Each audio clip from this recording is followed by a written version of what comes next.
Hi, I'm John Allen, the editor of Crux and a Media and Communications Fellow at the Word on Fire Institute. Recently, I published a book with the Institute called Catholics and Contempt: How Catholic Media Are Fielding Today's Fights in the Church and What to Do About It.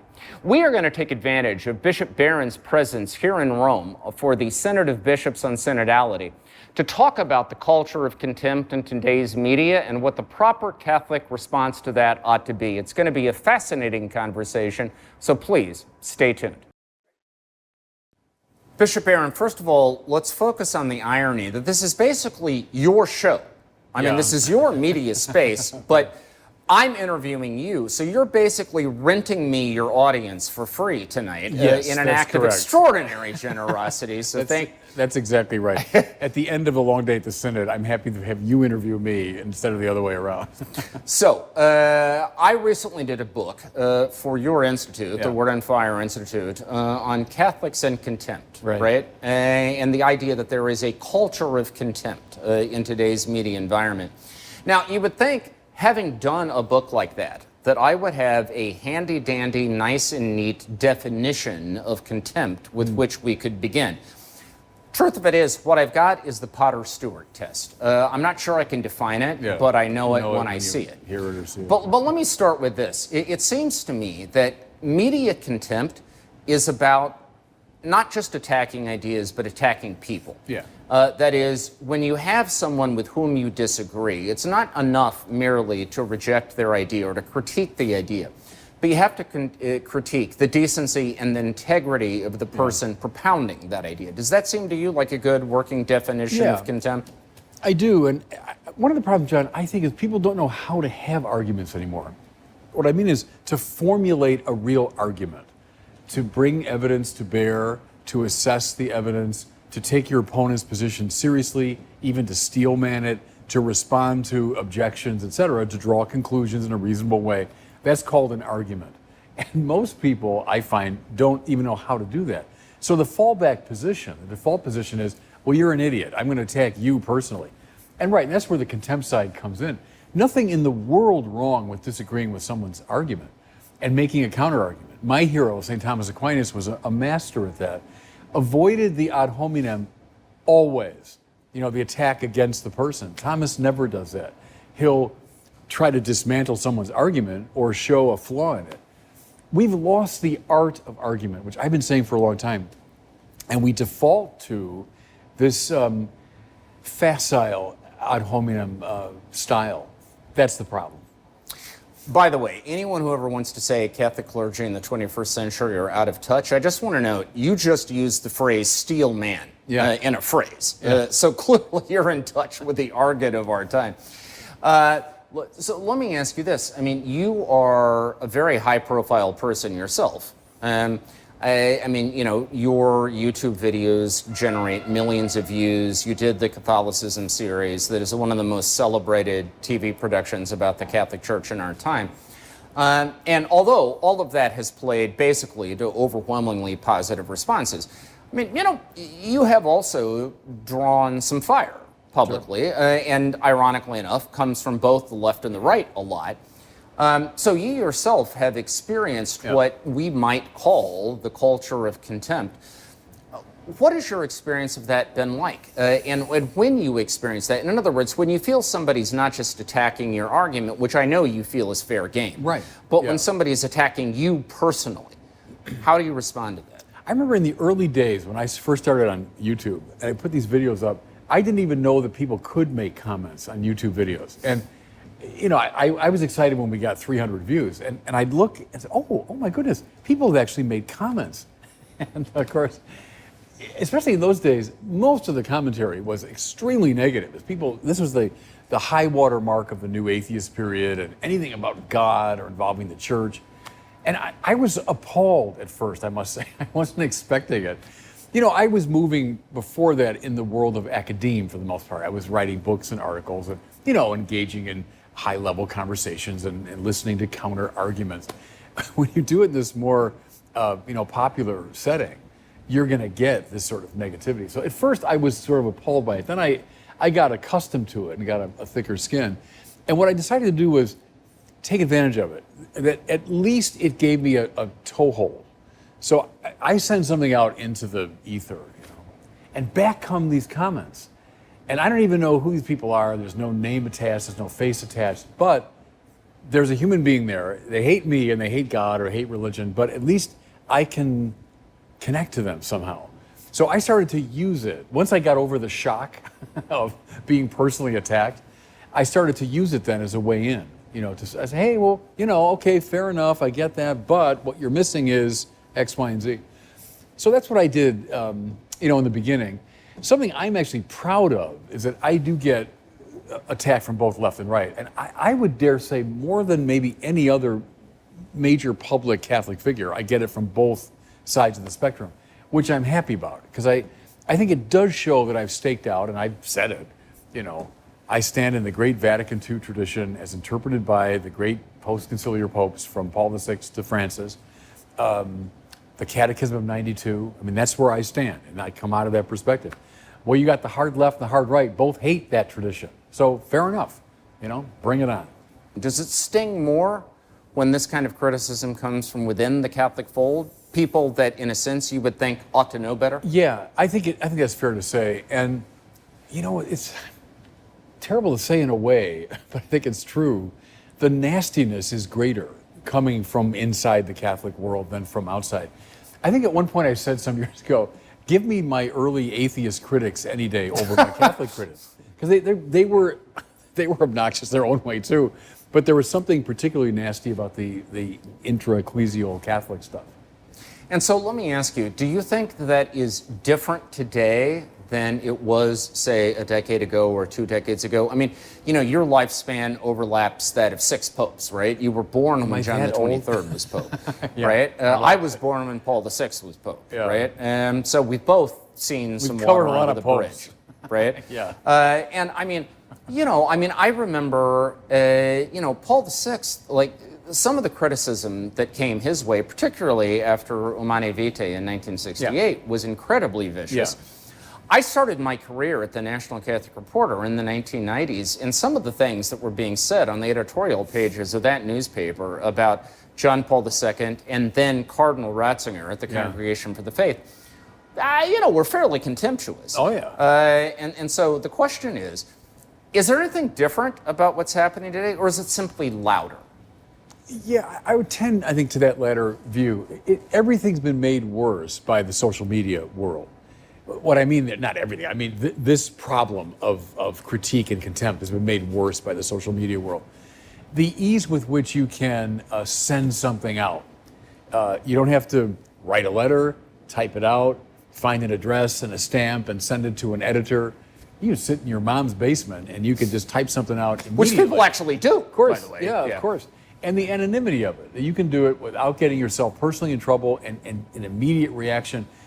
That's made it worse. And then that is like this sort of terrible toxic waste dump, because this comment comes out and then wait a minute, and then someone comes back and then a mob might form around it. That's worse now, yes, than it was, let's say, when John Paul II was being attacked by his left-wing critics. It's worse because of the social media environment. But worse in the sense of it's simply more ubiquitous? Or do you think the culture itself has become more toxic, more acrimonious, more unrelenting? Yeah, I do, because the social media has begun to shape us. So it begins as a tool, and this is always the case with great technological advances. It begins as a tool, and then it starts to shape us. And so, yeah, I do think it's the ease with which we can communicate our invective to others, the ease with which mobs can form on social media has made the whole environment worse and has made those of us who participate in it worse. I think that's true. Now, I mean, human nature is human nature. People have always been, fallen and obnoxious and difficult with their enemies. But this environment has exacerbated the situation.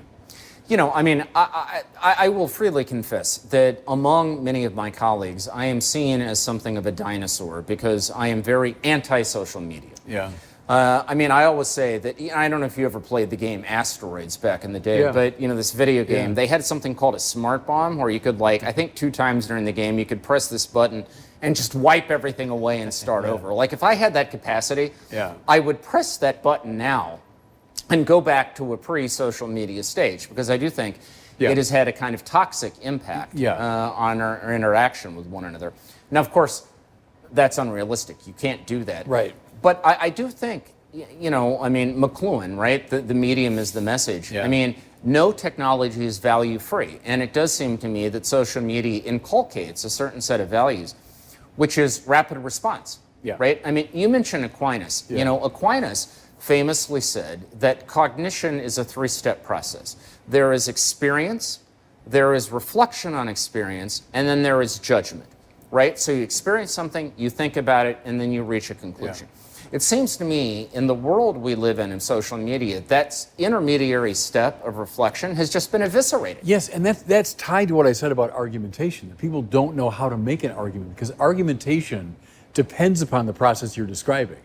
And in the measure that that's disappeared, the capacity for real argument has disappeared, and so we default to this rather toxic, position. That's a cultural thing. I mean, teaching people again how, think of Lonergan, who was a great student of Aquinas. Be attentive, be intelligent, be reasonable, and then be responsible. The 4 steps in any responsible engagement of the world. Be attentive. What's actually there in front of you? Be intelligent, meaning try to understand it, see the form. Be reasonable means make a judgment, as you say, a correct judgment about the nature of things. And then be responsible, act in accord with that judgment. That's a real spiritual discipline. And Lonergan, who was an epistemologist, but he was also a spiritual teacher, that's a spiritual practice. And the social media, I think, does indeed undermine the requisite spirituality, right, to make an argument and to engage somebody in a creative way. See, one thing too about argument is when you're appealing to some objective truth, you're finding something that will link you to another person. So it's not like just my private set of convictions are against yours, so I'm going to attack you because you don't like me. Can we prescind from that and say, no, together, through argumentation, we're seeking the truth. And if we find it, it'll link us together. But it's a spiritual discipline we're talking about. And that's lacking in a lot of the social media culture.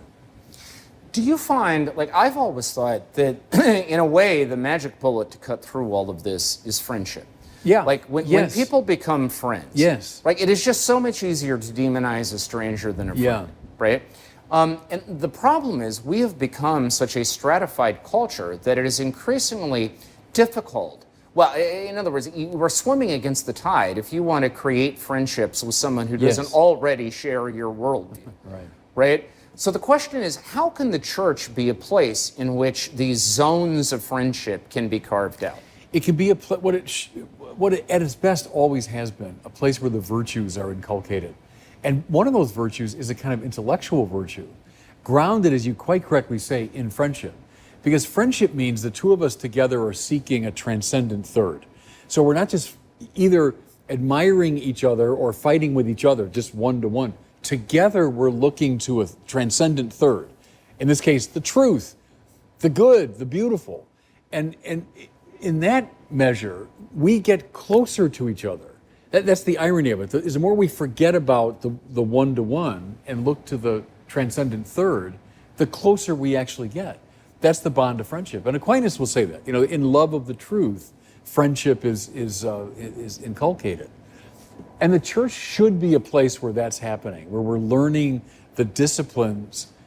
We do the exercises necessary to make that friendly quest of the truth possible. Yes, the church can and should, which is why it's so sad when church people are demonstrating just the opposite. I've said, and I actually have scolded whatever impact I have on the Catholic social media world, but I've scolded people by saying, do you realize an honest seeker after the Catholic truth, what is this Catholicism all about? I'm going to go on social media and find out. I'll go to a website. And what do they find? Catholics just, attacking each other. How massively disedifying, how completely un-evangelical that is. If they saw us as friends, together seeking the truth, disagreeing, refining each other's arguments, terrific. But if they saw us that we're we love each other. That would be evangelically provocative. Now, let me ask you about the difference between righteous anger and contempt. I mean, in our tradition, there is a strong emphasis on righteous anger, right? Sure. I mean, we can look at the Old Testament prophets. Yeah, the prophets, right? I mean, read Jeremiah. I mean, he could be fairly contemptuous. Sure. Right? Hosea, right? I mean, whether we're talking about kings or emperors, or even, for that matter, their own people who they felt were failing to uphold the obligations of the covenant, right? So this idea of speaking truth to power, of legitimate outrage against hypocrisy and corruption.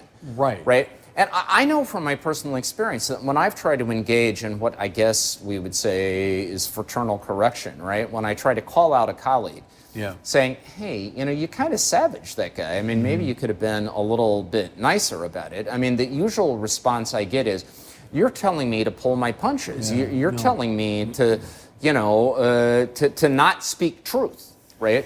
And so how do you think about, even from a spiritual point of view, how do you think about the difference between legitimate outrage, right? Because Augustine famously said, anger is the daughter of hope, right? There is a virtue to anger, right? So what is the difference between a legitimate outrage and contempt? Legitimate outrage is the passion to set things right. So it's a subset of justice, that you've seen a great injustice and you want to correct it. And you have a passion to do so. So it's born of love. Love means willing the good of the other. So if I see an injustice, there's some evil being done, and I want to will the good to that person, I might be filled with righteous indignation, like the prophets, like Jesus famously in the temple, and so on. And that's a good point of demarcation. If I'm not in that frame of mind and spirit, then I've probably defaulted to real contempt, where I'm now just venting my spleen. Aquinas refers to anger as this sort of irrational desire for revenge. And look, we're all sinners. I mean, I've felt that. I know exactly what it feels like when someone's attacked me, and I want to get back. But see, it's irrational because it's not a passion to set things right. That might be, hey, let's talk this thing through, and you were really unfair to me, and let's work on this. That's okay. That's righteous anger, if you want. But anger in the sinful sense, the deadly sin of anger, is a irrational desire for vengeance. That's the point of demarcation. You've got to do a lot of introspection to look really honestly at your spiritual attitude. One thing I've told people online is, you've written something and you're about to press the enter button. Can you honestly say, I've done this out of love? I'm willing the good of the other. Now you might, and it might be even very sharp language, like, correcting somebody, but can you say honestly, I'm doing this because I love that person. I want to set something right. Or let's be honest, 90% of the time when we hit that button, it's out of an irrational desire for vengeance. So then you say, okay, don't do it. Unless you can say, yes, I'm doing this out of love, don't hit the darn button. Look, don't send it. I don't have your audience, okay? But I have been in the public eye myself for more than 20 years. And if there was one infallible lesson I have learned about responding to criticism, it is that I have never, ever regretted being gracious in the face of criticism. I have often regretted being defensive. Right, but I mean, we're all fallen, we're all sinners, and so we have these deep instincts in the wrong direction. Think of, the old spiritual masters talking about the way our desires and our emotions are all messed up because of sin. And so, I mean, why do we feel so naturally this irrational desire for revenge? And why is real love so difficult? Original sin, maybe it would be. Right, and that's the right answer. And the church has always known about that. And we let that doctrine sink in as well, that, all right, I am so marked by this, concupiscence, my emotions are messed up, so be careful, be aware of that. And I remember that famous line from Chesterton, right? This is the... There's so many. Which one from Chesterton? Well, the early 20th century, right? Where he said, the modern science is very impressed with the need to begin their speculations with a fact. So, Christianity begins with a fact as plain as potatoes, which is the fact of original sin. Yeah, there it is. Right? I feel it in myself all the time. And social media brings that out. I mean, it presses that button on it, bop, bop, bop, bop, all the time.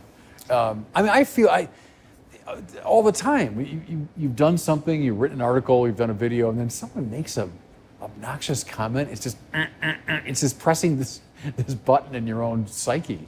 So we got to be aware of that and seek a detachment, interior freedom. All the Which old requires spiritual time, disciplines, right? Yes, I mean, and that is that's the commodity that is missing in the contemporary media environment, right? Yes. Where we live with perennial immediacy. Yes, but it takes a real spiritual discipline. And that's the ultimate answer, and it's not an easy one. Do you censor things if people are saying bad things about you? Or do you work on yourself? Do you work on your own interiority, your own spiritual freedom? That's hard spiritual work. But that's Well, you raise the issue of censorship. I mean, let me ask you, you are a bishop of the Catholic Church.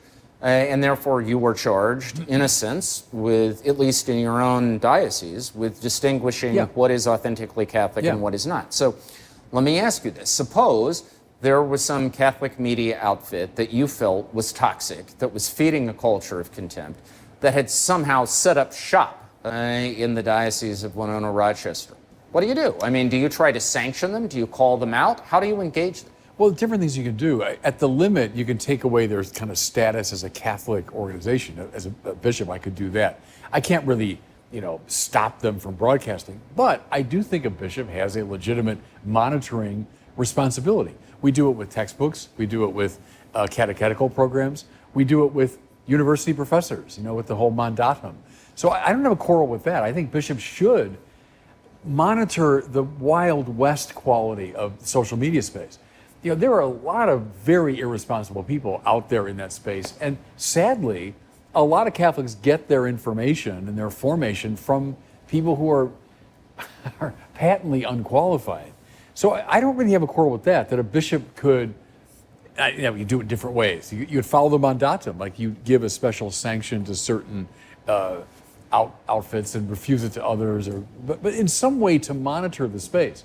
I, in fact, brought that up at the Synod here, because I think that's, if we do it with books and catechetical programs in universities, why wouldn't we do it with the social media? Okay, but just to play devil's advocate for a moment, which, of course, that office has been suppressed, but nevertheless, just to trot it out for purposes of this conversation, I've covered the Vatican a long time, and I have seen instances in which theologians, for instance, have been sanctioned in some way by the Holy Office, the Congregation now the Dicastery for the Faith. I can recall cases in which theologians whose books had sold a couple dozen copies now suddenly get sanctioned by the Vatican, and all of a sudden they become international celebrities. Sure. And so the question is, don't you worry that the long arm of officialdom reaching out might actually end up being counterproductive? Yeah, it could be. And it's a case-by-case thing, probably. But that's why I say some kind of shepherding or monitoring of your own diocese. I think that's a legitimate thing. And before you get to that point, call the person in, have a good conversation with them and say, look, why are you saying X, Y, and Z, which are clearly, repugnant to the church's teaching or clearly harmful to people. So there are steps you can take before you get to the point of, And have you tried that with people that you have considered responsible for contempt? I have not. For the first time now, I'm bishop in my own diocese, so I'd have that kind of authority. Prior to that, I wouldn't have had the authority to do it. But I think there are preliminary steps you might take, before you get to sanctioning somebody. Yeah, I mean, this is something I have thought about, for a long time too, right? Is when you have a situation in which the church is, and I don't think it's polarized. We use that word, right? But I don't think that's accurate, because that suggests that everyone is clustered either into the left or the right. I think what we actually are is tribalized. Because if you increase the magnification, right, on both sides of the aisle, what you will find is, you've got peace and justice Catholics, and you've got church reform Catholics, and you've got liturgical traditionalist Catholics, and you've got, neocon Catholics, right? And they all inhabit their own little universes, and they have their own heroes, and they read their own blogs, and they go to their own conferences, and they don't really have much to do with one another, right? And so the question is, how do you puncture, right, all of that? My experience would suggest that chiding people about it, generally speaking, doesn't produce positive effects. I hate to be naive and reductionist about it, but, at the end of the day, I have become an advocate of the better to light a candle than curse the darkness philosophy, right? It's just better to show that there is a different way of doing things than to explicitly call out, and even worse, to try to sanction through, impositions of authority, right? Yeah, again, I would say case by case, because some are so egregious that something has to be done or something has to be imposed, or people start doing real damage. But to your broader point, I quite agree with that. What I've tried to do in my own work, relying on my mentor, Cardinal George, is just Catholicism. As you say, all these different types of Catholicism. There is a kind of mere Catholicism, which is, I'd say, it's the classic stuff. It's the truth and the beauty of the fundamental realities of Catholicism. And I've kind of traded in that. I've not, for the most part, gotten into the tribal warfare scene in the Catholic Church. My Catholicism series, on purpose, didn't go into hot button issues. And a lot of people were urging me to do it, from both the left and the right. And I refused it. I wanted to bring out these really fundamental and beautiful, compelling features of Catholicism. And I've tried to be positive. I mean, occasionally I might write an article with a little polemical edge, but I tend to be positive. I tend to look for the seeds of the word within the culture and all that. And I found that to be a better way to do it. And at the end of the day, this effort to go positive, what I will often hear from colleagues when I talk about this is, that's pie in the sky stuff. That's not where the market is, right? What they will say is that in the media market in which we live, it rewards the kind of attack dog style of things and does not reward efforts to claim the common ground. I mean, the theory is politically we live in a time in which the middle has disappeared, right? And all we have are the hard edges on either side. Now, it would seem to me that in a way the story of Word on Fire contradicts that hypothesis. I mean, what you have done is you have built a phenomenally successful media operation, not just by Catholic standards, but even by secular standards, that hasn't reflected that hard edge. Right. So what is your diagnosis of the market really?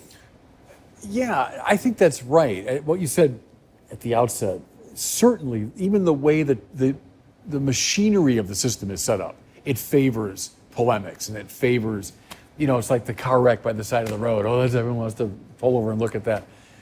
What are they fighting about now? But I've just trusted that if you bring forth the truth and the beauty of a tradition, people will find that compelling. Maybe not immediately. It might take time to build up the interest in the audience. But I think, posse sequitur esse, as the medieval said, that possibility follows being. So if it is, it must be possible, and we prove that you can do it. If it has been done, it can be done. If it really is, then it must be possible. Yeah. So, and I'm happy about that. I'm proud of it. I think we took a path that people urged us not to take. You go back to the early days, be as pop as you can. That was one suggestion. Not wear a Roman collar, come in on a skateboard, all that nonsense. But then also this path is, be polemical and, take on your opponents and attack people. No. So we tried to do it, I think, in a responsible way, and we did find an audience. Now, of course, what you're doing is evangelization. What I do is journalism. Yeah. Do you think the same principle applies? I mean, is it possible to treat contentious, divisive issues in the life of the church in a respectful way? No, and I would say with you, posse sequitur esse. You do it, therefore it must be possible. Yeah, we don't quite have your audience, but we do exist. But things, we're both old enough to remember that Walter Cronkite and David Brinkley, and I long for those days. Yeah. When the news was the news, and you didn't really know what the private opinion of the person was, and there was an objectivity, there was a certain calmness in the way things were presented. I mean, I can't watch much of the news anymore. I love politics and current events, but I can't watch those shows. I mean, because there's the bias and the polemicism is so off-putting to me. Bring back Walter Cronkite, and I think he embodied that style. It was done seriously, it was done objectively, never perfectly. Everyone's always got a certain bias, but at least they were defaulting in that direction. So, Bishop, last question. At the end of the day, Catholicism isn't contempt. It is, in fact, the precise opposite of contempt, right? It's the effort to perceive and to celebrate the inherent dignity, the beauty, and the truth, however limited or partial it may be, Right. in everyone we meet, and in every expression of human culture, right? And the famous line, nothing human is alien to us, right? So my question to you is, why is it that this culture of contempt, despite that great truth, why is it that it has taken hold? And where do you find hope that this is a passing phenomenon that in the end will correct itself? Well, it's taken hold because we're sinners and because that's all been exacerbated by this new form of social media. I think that's the answer. The hope, I think, comes from our redemption. It comes from Christ. It comes from the church, that people are not just destined to be stuck forever in the cycle of sin and retribution and hatred, but there really is a way out, and the church is meant to be a haven for that. So I find hope in the saints. I find hope in the sacraments, hope in the preaching of the church, which is, again, why it's so sad, corruptio optimi pessima. It's so sad when it's precisely the Catholic space that can become so poisonous, because the Catholic space is meant to be the source of our hope, and I think it is. It's from the saints that we always take hope. You speak about the Catholic space. I mean, our pretense is to be evangelizers of culture, right? Yeah. But the truth is, in many ways, we are actually evangelized by culture. Sadly, right? yeah. And the way in which we treat one another in the public conversation in the church is often exhibit A for that phenomenon. Right? That's the sad thing. I mean, who positions whom? And I'm with the post-liberals in saying, that Christ must always have that positioning relationship to the culture. It's not just Christ next to the culture, not just Christ absorbed by the culture. It's Christ who positions the culture. As Vatican II says, we read the signs of the times in light of the gospel. It's in light of Christ that we interpret the world. That's the right attitude for Catholics to have, is we see everything through the lens of Christ.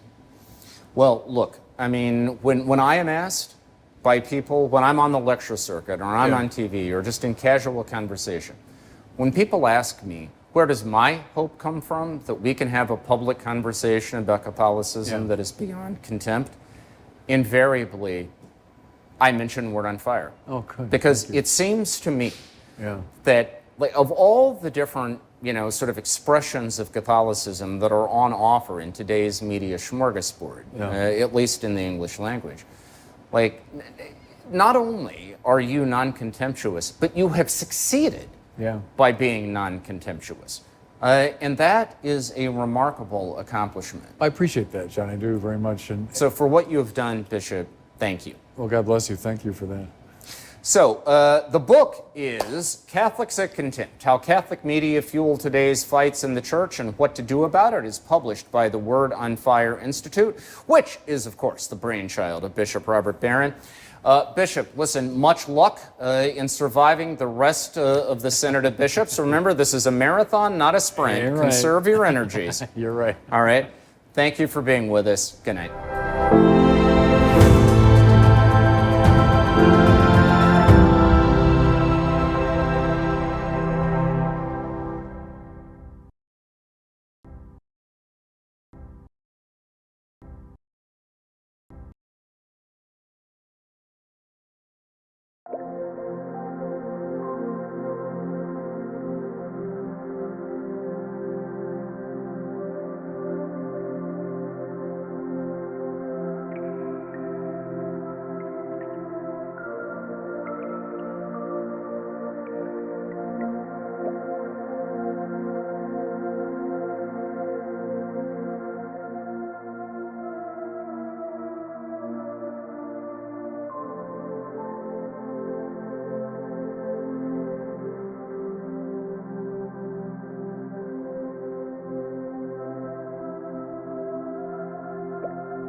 you.